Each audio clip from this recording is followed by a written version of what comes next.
When I was a senior in high school, my teacher nominated me to speak in front of the Saddlebrook Rotary Club for a chance to win a scholarship. She told me that I had 3 days to prepare and all I had to do was tell them my name and where I was going to go to college. Sounds easy enough, so I said sure. Fast forward to the night before the event. I'm sitting in my bed around midnight, going over what I'm going to say. And then I get an email from the club. This is where it gets interesting.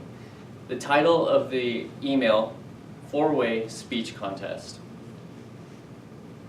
I open the email, and it basically says that the club looks forward to hearing the 5-minute speeches about helping society that me and 4 other students around town have been crafting for a month. Yeah, speech contest. I didn't have a speech. I had 12 hours before I had to stand in front of a panel of judges to give this speech. What did I do? I pulled out my notebook and pencil. Stayed up till 3 in the morning writing. 3 hours of sleep later, I drive myself to my own funeral. To the event. And when I get there, I see the other students. Not a nervous look on any one of them. Their speeches were beautiful. All professional and typed.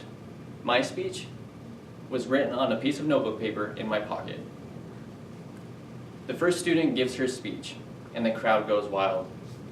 Suddenly, it's my turn to give my speech. I walk up on the stage, my heart is pounding. I get up to the podium, spotlight on me.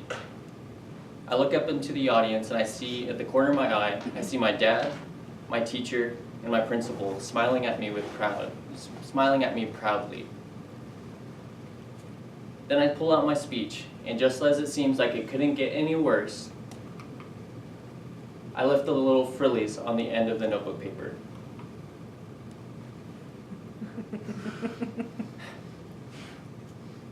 Shortly after I start my speech, those proud smiling faces turned into shame and embarrassment. Everything that could have gone wrong in a speech happened. I was a nervous wreck. I stuttered, my vision blurred. I even apologized and restarted a couple times. Sweat everywhere. Of course, I got last place. Now the question you might be wondering, how is this guy that completely humiliated himself here in front of all of you today? A couple months before the event, I went on this leadership retreat, and one of the speakers there said something that stuck with me. He said that leaders are called to be comfortable with the uncomfortable.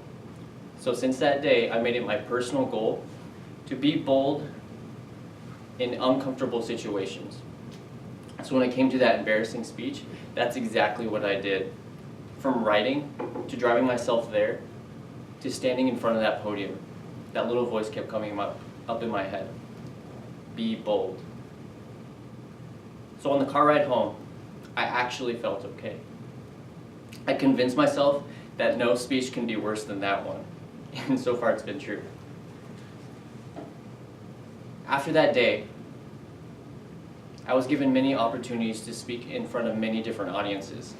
And because I convinced myself that no speech can be worse than that one, I said yes to every single one. Because I told myself to be bold, I eventually got better, and I turned one of my greatest fears into one of my greatest passions. I even became a speech mentor at ASU. So the next time you are given the opportunity to do something that might be scary, because you think you might not be good enough to even be considered, tell yourself to be bold. Get comfortable with the uncomfortable. Thank you.